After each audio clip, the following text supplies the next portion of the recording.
Hello, friends, and welcome in. The Eric Zane Show podcast, a daily show where I discuss news, nonsense, and my personal adventures each and every day from the Impact Power Sports studio. Impact Power Sports.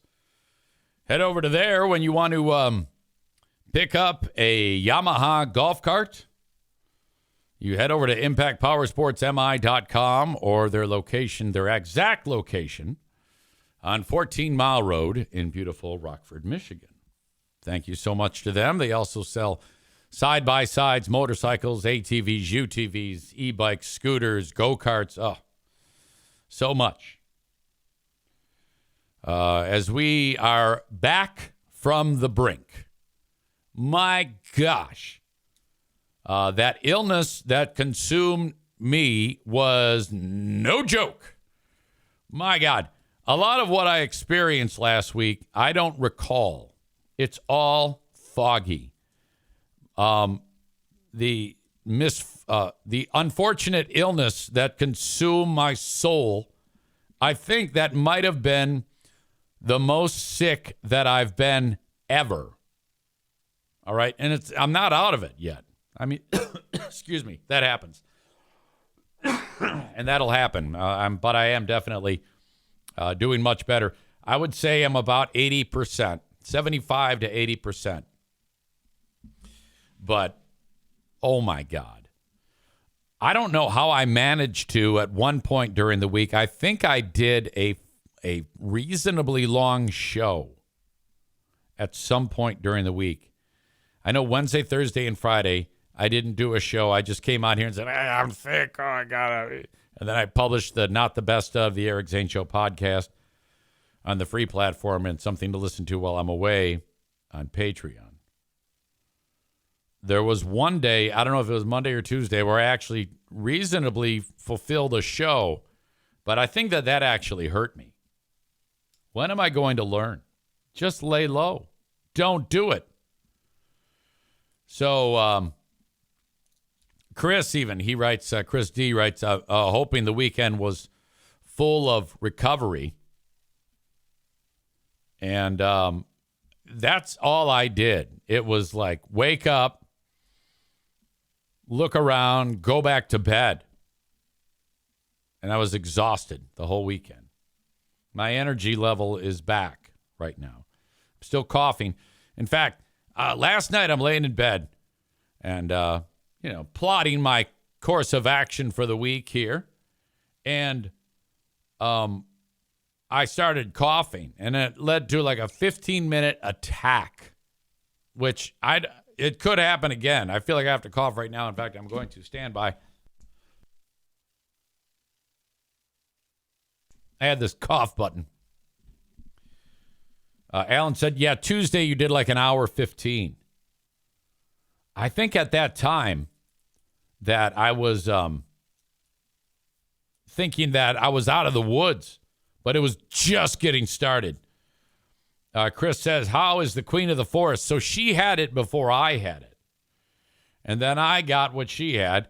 And then, in fact, last Sunday, we had people over, and everybody who came over got sick. It's like our own version of COVID. And I think I indicated in the 7 minutes that I've been talking about how sick I was. If you were to compare this to COVID, COVID was easy compared to how I felt with this disaster. My God. But much better. Thank you very much for the concern that you all showed. Chris said, your very own super spreader event, without a doubt. Amanda says it had to be Tuesday because on Monday you just did the Fatathon update and then you called it a day, which we'll get to in a moment. I do want to get to this before I get to all the other things that I want to talk about. I mean, that's a good thing about coming back from a long time off. You can quite easily go back into the archives of the news to talk about a number of things. But I'd like to get this from our very own Big Fraud News Network, which What's interesting about the Big Fraud News Network is they only really talk when they've got something to say. But when they do, by God, look out. Now, a lot of people have thought that the Big Fraud News Network is something that I did. I don't have anything to do with it. It is simply a news network created for all things Eric Zane Show podcast related and any type of drama or whatever. And they'll give you the hard news and the facts. But if there is speculation, they'll absolutely dive into that. So it's a little bit Wall Street Journal and a little bit New York Post, the Big Fraud News Network. Some of the best writers in America have walked the halls of the Big Fraud News Network, and we're glad to have them. But I'm here to dispel any type of rumors or thoughts that could be percolating because of the most recent article by the Big Fraud News Network. And I'm going to read it to you right now. It just crossed my desk when I was at the hospital today with the NFK. Headline reads, Eric Zane canceling himself. Or it says, Eric Zane canceling himself? Big Fraud News Network, BFNN, for immediate release. Eric Zane canceling himself, podcaster under fire for hot takes on veterans and wrestlers. Now, this is dated August 17th, 2025, but I just saw it today. Grand Rapids, Michigan, Eric Zane, host of the Eric Zane Show podcast, has left fans scratching their heads this week after releasing 2 unusually short episodes. While Zane has publicly blamed a, quote, nasty bug for the trimmed down content, insiders suggest something far more explosive is happening behind the scenes. Side note, Maureen says, wait, what? Hospital for the NFK? Routine ultrasound. Fear not. Scheduled for his liver. Sources close to the Big Fraud News Network report that Zane is currently in hot water with both Twitch and Red Circle platforms that host and distribute his content following controversial remarks in which he allegedly referred to professional wrestlers and military veterans as stupid. The comments made during a recent rant were flagged by popular YouTuber Sonny Loco, who immediately reported the remarks to Zane's sponsors and distribution platforms. Sonny Loco, whose channel often highlights media accountability, is said to have reached out directly to Twitch, Red Circle, and several of Zane's local sponsors. The backlash was swift, with whispers of monetization threats and community guidelines violations now swirling in the digital air. Okay, side note, that's the thing about the Big Fraud News Network. You're getting superior writing. This is the type of writing that, when spoken, translates to even a more viable mode of disseminating the content. You can't do that all the time with a printed article. Read it like you're doing the news, and it has an even greater impact. Zane's last 2 shows, each clocking in at about 15 minutes, have done little to dispel rumors. Loyal listeners noted the host sounded raspy and off his usual game, but others believe the shortened episodes are an attempt to quietly ride out the storm. Stand by.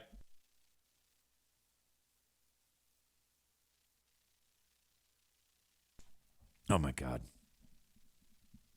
Eric says he's sick, said one anonymous source from the Zaniac community. But come on, man. You don't go from 2-hour rants to 15 minutes unless something's up. This has big cancel written all over it. As of this writing, neither Twitch nor Red Circle have made public statements regarding the situation. Zane himself remains defiant, if not slightly congested, promising to get back to full shows soon, while suspiciously avoiding any mention of the controversy. Whether this is just a brief illness or the start of a slow digital exile remains to be seen. One thing's for sure, When the big fraud himself is quiet, something loud is probably brewing. Stay tuned.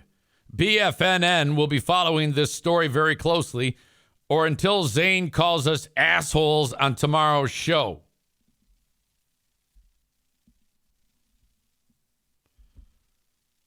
Look, when you're as low on the totem pole as I am, basically a piece of shit screaming at clouds every single day, you don't ever look at news coverage like this and poo-poo it. You want that news coverage. The day that you dismiss high-profile news content like the Big Fraud News Network, that's the day that you dig your own grave, in my opinion. No, I totally discount it and deny it, but I'm not going to poo-poo it. Hell no.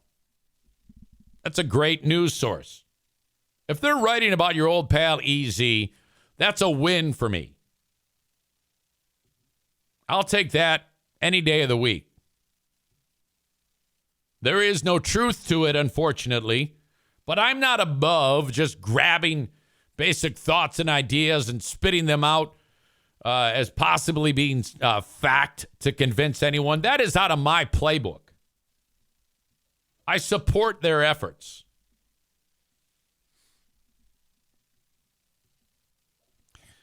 Man Bun Chris says, what's Big Fraud's response? Well, there you go. And then he says, is it true? Short week last week and this week. Okay. And I know the timing of this is terrible, but there will be fresh shows today, obviously. A Tuesday edition, of course. Wednesday, yeah. And then that's going to do it. I will check with Ben Glaze so that we can do a Wednesday edition of a Big Fraud show with Who Are These Free Beers on Wednesday, as well as the Ben and Eric Patreon podcast, which we did not do last week. But then Chris is right. Thursday and Friday, I have mandatory scheduled cleanup of Fear Bunker North. Maureen just informed me. I'm glad she did. Ben is in Mexico on his honeymoon. There will not be a Big Fraud Wednesday.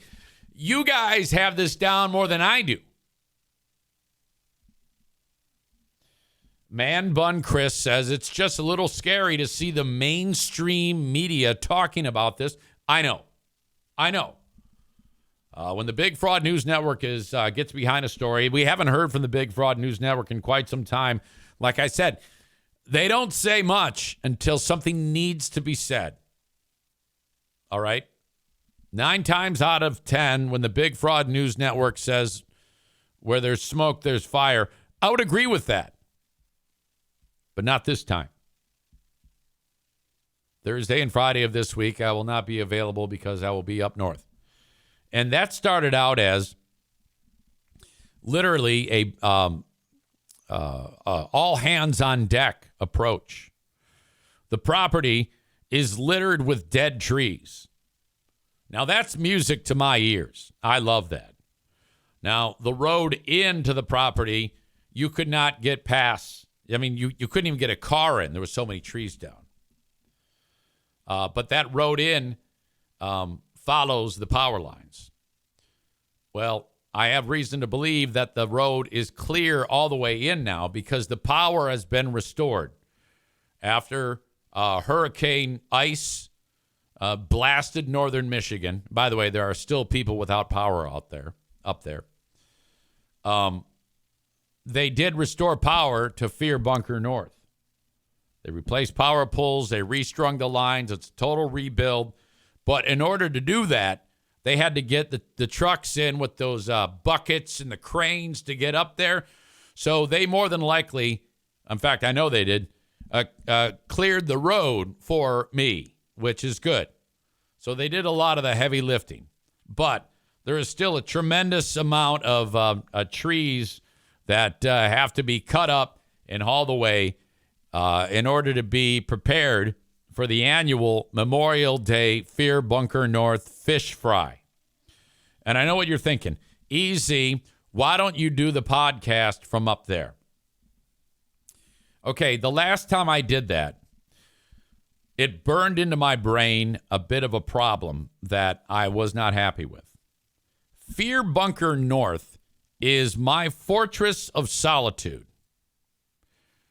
And to be able to do the podcast up there, it's combining two things that should never be combined. The fortress of solitude with regular day-to-day work. In addition, there are some technical disadvantages to doing the show from up there. I already see folks saying the lag is tough. Jeremy says, don't do the show from up there. It was pretty shitty last time. Yeah, I can't. And everything's slower. And I find myself, my brain does not go to a good place when I am struggling with technical issues to do the show when I'm surrounded by the majestic nature of Fear Bunker North. Okay? So I have banned myself from actually doing a podcast up there. It will never, ever happen again. No matter what. But I had an army of people as in an all-hands-on-deck moment to join me up there. So you had Charity Scam Mike. You had Marquis. You had Dr. Jason. And you had Teacher Josh that were all going to be up there. These are my four of my most cherished loved ones on the planet. To help me at Fear Bunker North. It was going to be a guys' weekend where we're going to sit around and cut up logs and pick up sticks and light a fire and cook on the open fire and make s'mores and do guy shit. And then one by one, they fell. I now have a grand total of 0 people that will be joining me up north at Fear Bunker North. Jason is a physician. I love this guy so much. A little bit of background on Jason here. Okay, from the family dynamic, you know that I'm very, very close with my stepsisters. And my oldest stepsister is Sue. Her daughter, Sam, is about 30, got married to this dude, Jason. And for the first several years of the relationship, all he did around the fire was he'd have a book about this thick, like 5-6 inches thick, and he'd be staring in the book. Stand by. And we saw him graduate from college, and then we saw him apply to medical school, and then we saw him go to medical school, and then we saw him take all his exams, and then he went off to Madison, Wisconsin for his residency. And then finally at, age 32, age 33, after all of the education is done, after all the residency and $1 million plus in student loans, Jason is ready to go. And he is a top-level dermatologist. Okay? And there's a practice on the east side of the state that handpicked him to be at this doctor's office. So, and starting salary on this type of physician is like $550,000 a year. And we're so proud of him. He is absolutely awesome. So now with great regularity, people come, hey, what's this? Hey, what is this on my face? He's an expert on the skin. Fantastic physician. Everybody loves him. Rising the ranks in the medical profession. Isn't that awesome? Then you, you put in about 20 good years, maybe 30 if you're lucky, of high-level earning. I said to him, I go, Jason, if you live within your means, you can be out of debt in about maybe 4 years. Live within your means. Okay, Uncle Eric. I still make him call me Uncle Eric.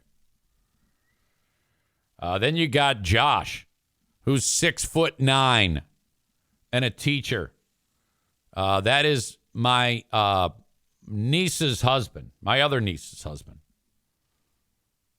And then you got Marquis and Josh, 6'9" Josh. We're proud of him too. He's a teacher and is just a wonderful soul, one of the sweetest guys on the planet. But I can't brag about him as much as Jason because no one cares about teachers. I'm totally kidding. I don't want them to get butthurt by that comment. I love you. Then you got Marquis, who is Sue's husband. He works for one of the utilities. And then I got charity scam Mike. Stand by. Apologies. Chris says, turn your mic back on, dummy. So as I was saying, no Josh, no Jason, just me alone. Pooh Bear is like, I don't like you using the chainsaw alone. And I'm like, you're right, but it's got to be done. I will be extra careful. So that pause there, which on the audio podcast, I'll cut it out. But during the live show, there was about 40 seconds of silence because I hit the cough button and then didn't turn the mic back on. Embarrassing. Thank you to all of you for correcting me on that. Before I get into the Fatathon, I've got a great story to tell you. I was invited to be involved with one of the local Little League's opening ceremonies. Now, this is as local as you can get. Thank you, by the way, to friend of the show, Kyler. Remember Kyler? Let's go! Kyler dropped my name with these folks some time ago, and then they finally reached out and they said, hey, would you be willing to MC for 30 or 40 minutes the opening ceremonies of our local Little League? I go, yeah, fuck yes, I'll do it. And, excuse me. So it's real simple. You stand on pitcher's mound. All the moms and dads are there. They're going to play games after this. You got T-ball to like kids pitched, to like whatever levels. There's probably about 25 teams I got introduced. And it's all like so-and-so plumbing team, Chico's bail bonds team. There's your Bad News Bears reference. Introduce the kids come running out, and they all line the outside of the field, just past the infield, and then the local mascot from the high school throws out the first pitch, and then we got the mascot from the minor league team there. He throws out the first pitch, and I actually led the singing of "Take Me Out to the Ball Game." It was fan. A sweet young lady from the local high school, senior. She sang the national anthem. It was as local and as fun as you can get. You got food trucks there. I talked to several people like, hey, thanks for doing this. I'm like, well, I'm glad. They're paying me. So I didn't say that. I go, I'm just glad to be invited. I'm just glad to be here. So I'm doing all this Eric Zaitunian shit. But I wanted to go ghetto on this motherfucker because I'm standing there talking to this dude, Matt. There's these two dudes that run the Little League. Matt is one of them. And these are two of the nicest people on the planet. Phil's the other guy. He invited me out. The whole thing worked out great. And now all these people, this is a labor of love. This is a real volunteer spirit here. Because if you think about it, any person that is associated with this type of activity on a volunteer level, whether you're running the Little League or you're helping in the administration or you're one of the coaches or the umpires, the volunteers might get a little cash. They're usually kids to do it. But basically what this means is if you are a parent of any one of these kids and you don't know which ones, okay, some are going to be cool. But there are going to be a lot of parents who are cocks. And this is before the first pitch is even thrown, and we already have one asshole who introduced himself to me and my guy Matt here. Now, I was not in the crosshairs. Matt was. Matt's got all this audio, video equipment, and, there's some music playing after all the festivities that I told you about. And I'm just chit-chatting with the guy afterwards, and very quickly I realized that the interaction that I was watching that I'm going to tell you about now was this guy was serious. Some dude, he's a tall, slender guy, looks to be about 40. And he comes up and interrupts our conversation. We were talking about whatever, And this guy just interrupts. And he says, what is this? And I'm thinking to myself, is this guy kidding? No, he's not kidding. He's upset about something. And Matt goes, I'm sorry, what's up? Yeah, there was an F-bomb in this song. And he's like that intense, And Matt goes, okay. And so now that right there is already too much. In a perfect world, the guy comes up and says, hey, man, FYI, there's an F-bomb in this song, so I don't know. Oh, my God, thank you for telling me. Switch song. That's it. One of those things that happens. But this cock is going to take it 10 times further. And he does that, and then Matt kind of like, wow, okay. And he's like regrouping, and then this guy starts lecturing him. And he's just continues to berate poor Matt. And Matt, he doesn't take it all. He lets the guy continue to go on for just too long. And the guy says, well, you know what? Matt says, you know what? How about you volunteer next year and you can be in charge of making the playlist? How does that sound? And then the guy comes back and he's ready for round 2. And the guy goes, you know what? And the next thing this guy said, this asshole said, that was, I couldn't believe it. Sounded like he was 80 years old. He actually said, I can't even believe you got this stuff. And Matt goes, what? And the guy goes, well, in my day, we didn't have any music playing. I can't even believe you got music playing for these kids. Back when I played, they didn't have that. And I'm like, listen to yourself, you fuck. Now, in my brain, I'm like, oh, fucking kill him. Get him, easy. Get him. But I'm like, fuck that shit. I'm just going to lay low and watch. And then Matt like, yeah, okay, thanks. And then the guy just kind of like harumphed his way out of there. And my question is this the type of guy who probably screamed at his wife and smacked her earlier in the day? Is he that pissed off? And then this just kind of like made it more intense? Or is he just the type of cock who all it takes is for him to hear a song that has a bad word in it, and he's immediately in the red? I mean, what's going on there? Jesus, fuck. I couldn't believe it, man. And so the guy leaves, and I go, oh, my God. I cannot believe that. He goes, it's no big deal. I just let that slide. You see, that's the type of people that you have to have running that organization. Because too many of those parents think that it's okay to just beat up these volunteers who make these great organizations for their kids to take part in. You fucking dick. Oh, I hated that guy. Fuck that dude. In my wish, I'm hoping that he secretly listens to this podcast, which is probably not the case, and is able to actually hear this right now. My God, if you want to find the biggest bunch of assholes, sign your kid up to any youth league. and they will emerge in front of your eyes.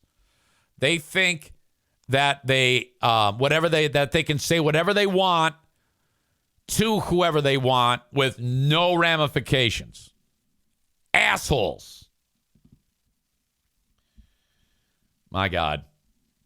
Maureen says that guy probably says the F word in front of his kids on the regular. Yoda World says, what kind of hootenanny is this? It's practically a jamboree. Chris says, yeah, that's right, Maureen, and then takes him out to Sunday lunch after church and is an a-hole to the poor server at Applebee's. Man Bun Chris says, so many of them nowadays. Chris is the guy who has to answer the call, by the way. Chris, that's a labor of love to oversee an organization where kids play and have to deal, oh my God, with the calls. I didn't like this. I didn't like that. Yeah, fuck off. Kids play. Words like kids, play, game. These are all things that the average asshole parent should review before they decide to say a word. It's just there to pass the time, to enrich your child, dick. God damn it. My mother used to do that. God rest her soul. I've told this story many, many times. If I am out anywhere with my mom and she would interact with the public, oh my God. Oh, and I remember I used to talk about this on the radio. And then I would hear from my father-in-law, who's not father-in-law, my stepfather, who is still with us today. And he would say, yeah, she still does that, Eric. She still does what you just described. Stand by. Excuse me. We go grocery shopping, and if my mom thought that a can of olives was 32 cents and it rang up at 33 cents, she would throw a wrench in the whole process and despite it's ridiculous as it would be over 1 cent, she'd do it. She'd fight over it. But she wouldn't do it politely. And I remember there was a time, well, this happened regularly, where we would be ordering food, and if the server happened to not get what my mom ordered. I'm sorry, could you say that again? You wanted it, and how did you want your steak cooked, ma'am? I said medium.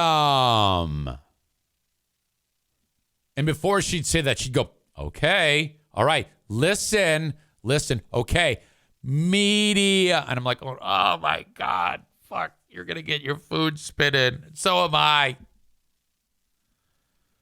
So ugly. Oh, God, did that hurt my soul. It's traumatic.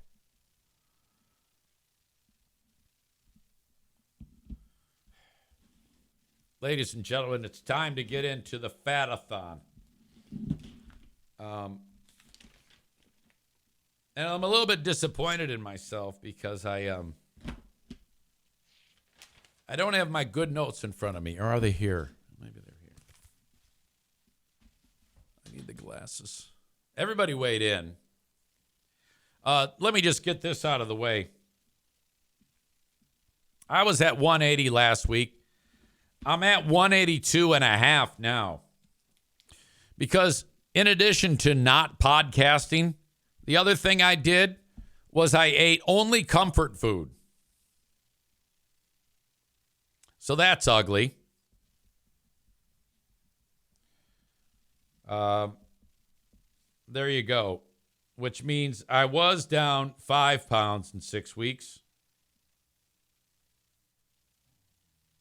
I am now down 3.5 in 7. Not good. Excuse me.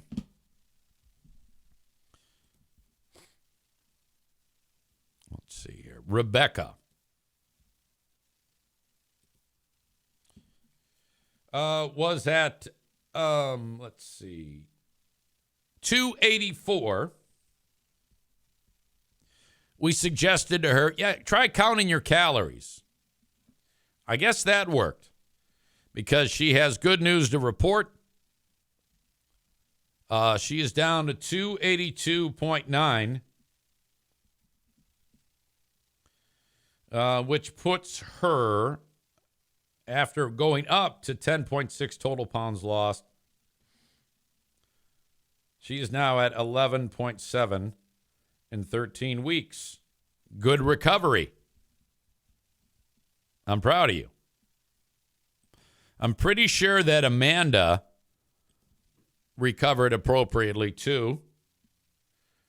She had gone up to 298.2 and was really kind of struggling, And we kind of gave her a pep talk, and something worked out because she's at 297.6. Now, I want you to jump on this week, get after this week. Let's put together 2 in a row. I mean, you're still not setting the world on fire, and we're looking for consistency here. Think Jeremy, a pound here, a pound there, a week, over a long period of time. That's what you need. Let's get out of this spinning our wheels with a week down, 2 weeks up, 2 weeks down, 3 weeks up. Let's try to replicate some type of forward momentum here. Okay, so she is down 0.6,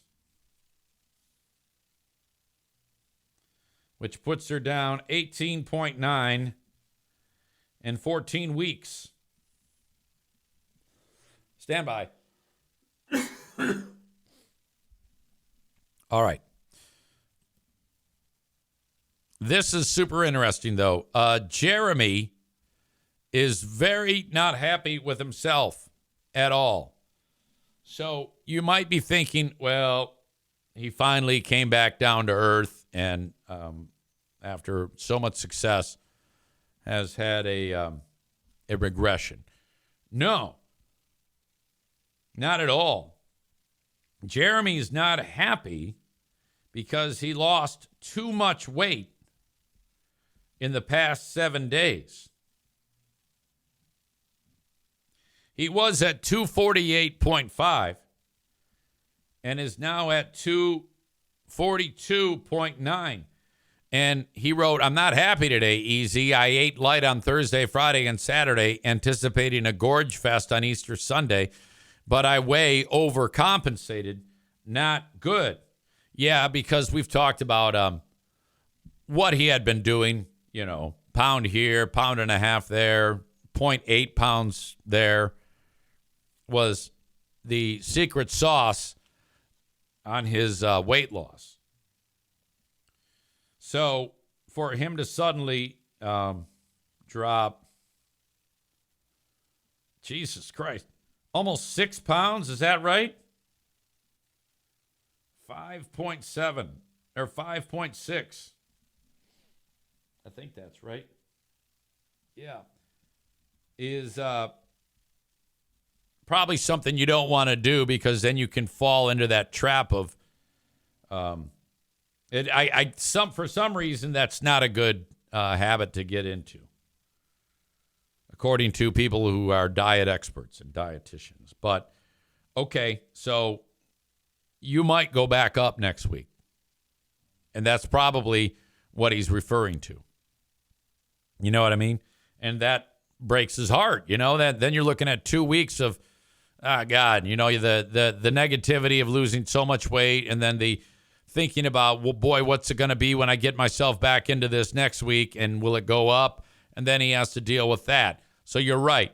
It might mess with your mind. So not great. But for now, let's still look at this as, with that big amount of weight loss, 92.4. And I'm going to put an asterisk on that, or like a caveat, because this might lead to a weird next week. But I'm still going to give you the star on the blubber for dropping 5.6. All right. Let's see. Rebecca, Amanda, Jeremy. As it is, the fact that you're down 92.4 pounds is quite a number, but I'm advising caution here. Maureen says maybe he shaved his beard. Amy suggests Jeremy having a very big bowel movement. Molly's offering congratulations, but I don't know if we want to give him congratulations. Again, this goes against the Jeremy weight loss plan, which is slow and steady wins the race.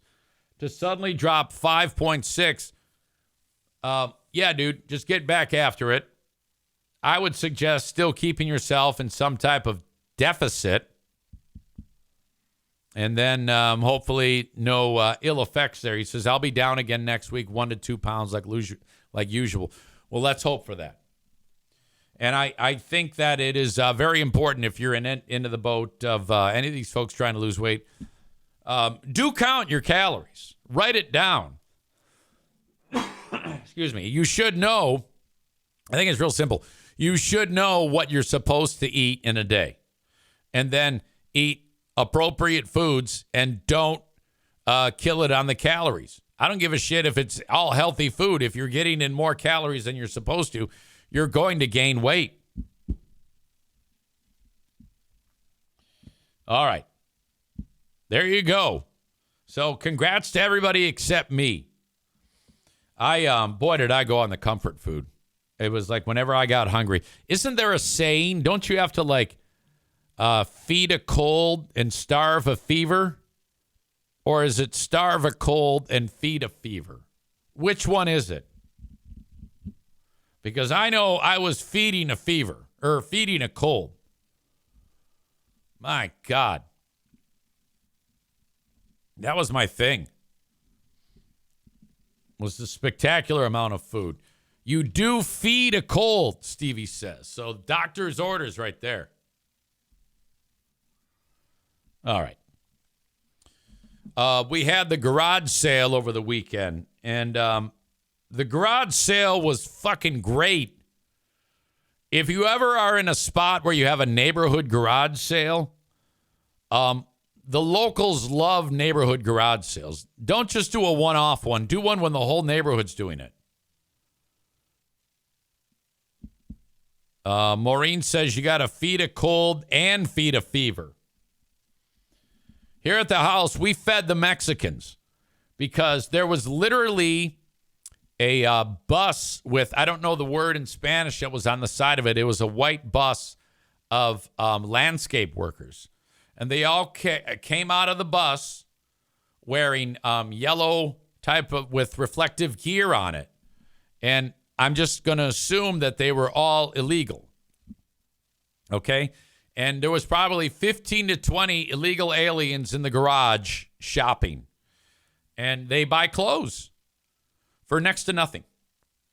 So I've talked about this before. If you have a garage sale around here and it's publicized right, the entire Mexican population is going to buy everything. So all these Mexicans are in the garage buying the stuff. And I stand about 4 feet taller than all of them at my little 5'8", and they're all speaking Spanish, and they start talking to me, and I look to Pooh Bear, and I go, and then she speaks very good but not fluent Spanish, and she is wheeling and dealing with these people, and I always find it really attractive when she's speaking Spanish. I always find my wife super attractive in so many different ways. But when she is speaking a foreign language and speaking to these people, I'm always like, look at you. You're so beautiful. This is so wonderful. If anybody is speaking a different language, I always find that to be such a wonderful thing. And so she's talking to these people. Chris says, did Dean find anything nice at the sale? No, thank God we didn't have any former Zaniac sightings. I think some of them are dead. Hopefully. Anyway, so the Mexicans are there, and then one of the Mexicans wants to buy the clarinet. We're selling this clarinet for $150, and he wants to pay $100. And I look at Diana, and she goes, he wants to pay you $100. And I said, oh, okay, yeah. Tell him I'll do it. I'll sell it to him for $100. And so Diana confirms, and then he didn't buy it. I was like, what the fuck, man? The hockey equipment sold. Actually, I take it back. The hockey equipment didn't sell. I took it to play. Diana didn't want to sell it at the store because it was at the garage sale because it was too much shit. I sold it to play it against sports. So while she's having the garage sale, I'm selling used hockey equipment. Then I take the violin to the music place. No, we don't want it. What? How the fuck can you not want it? It's a perfectly good violin. Somebody will fucking use it, you idiot. Went to another music store, tried to sell the clarinet. No, they don't want it. Fuck you. Bring the clarinet back. Bring the violin back. They didn't sell. So now I got to sell a violin and a clarinet. I'm selling my Celestial Excitement telescope. Somebody bought the telescope. And I said, if it doesn't work, because I said to him, he goes, what's wrong with it? I go, nothing, but I was never good at it, and I never had the patience to get it to work. He goes, so does it work? I go, yeah, but I've never got it to work. I've never done anything to make it not work. And so he's looking at me like I'm crazy. I go, tell you what, it's $150, pay me $125. If it sucks, bring it back, and I'll give you your money back. He goes, all right. I sold my smoker. It had never been used. I sold, all those records I had in this spot behind me? I sold every one of them. As soon as the garage sale starts, some nerd comes walking up, and he goes, do you have any used records? And I didn't even get these out of there. And I go, yeah, actually I do. I didn't even get them. I go, let me go get them. I get them. I put them in a tote. I got them on my shoulder, and then I fucking tripped down the stairs, and I fell down the fucking stairs, and all the records come flying out of the thing. I'm like, oh, Jesus Christ. Oh, my God. And so I don't think any were broke. I didn't look to check. I put them all back in the thing, and I go, here they are, man. Yeah. And these are all in really good shape. These were given to me by some dude years ago. All right. He gave me about 60, 70 records. And he gave me a smoker. And I built the smoker, and it's been sitting in the garage, never used it even once. Sold the smoker to my neighbor for $40. Sold the records to this nerd. He goes, I'll take them all. $80. I go, sold. And then he's the type of guy, because when I bought those things, I then bought a turntable. And then this is what I did. I got the needle, and I put it down on Physical Graffiti by Led Zeppelin. Do-do-do, do-do-do, do-do-do, do-do-do. What's that song called? Da-da-da-da-da-da-da. Fucking A. Whoa. Do-do-do-do-do-do-do. I'm listening. I'm like, oh, this is so great. I don't even remember the fucking song. What's it called? God damn it.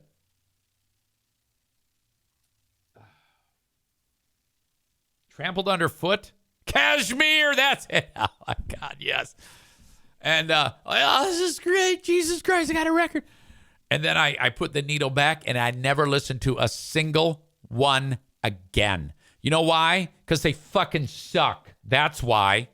Because I've got my fucking phone. That's why.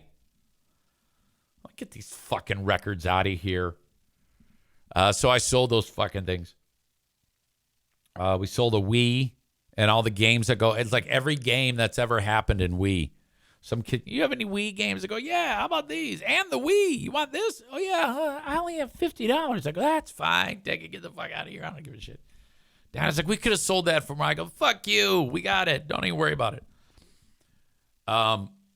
Stevie says, I don't understand why records are popular again. They suck. Oh, I know it. It's so bad. And then this dork who bought them, he didn't leave. I came back up here, and I don't even know what the fuck I was doing. She goes, hey, that guy didn't leave. He kept telling me about records. And she was like, hey, asshole, we just sold the records. We don't give a fuck about records, or else we would have kept the records, dick. Get your fucking records and get the fuck out, nerd. Oh, my God. Alan says, vinyl sounds better. Yeah, I have seen that on Reddit. People have said it's so much more of a rich sound. It's like, you're a dick. Okay? No, it doesn't. All those pops and statics and shit, those aren't on a digital copy. Discs, I could see discs because it's perfect and clear. All right? But who gives a fuck about discs? Because I've got my phone, you fucking asshole. Fuck your records and fuck off. God damn it. Jeremy's a twat. He says, I like physically owning the music I like. I don't. Hey, I'll get the record out and I'll put it on my turntable. I like to save my time. Hey, Siri. Play Led Zeppelin Kashmir on Spotify. Kashmir by Led Zeppelin now playing on Spotify. You see, asshole? Isn't that easier? Oh, I'm going to put my records on. I just talked to this goddamn machine, and it's playing it right now. Oh, let the sun beat down upon my face. Like it heals out here. I don't know what he says. All right. That's the first part of the podcast. I got to go to the staff meeting. Thanks for being here. I'll talk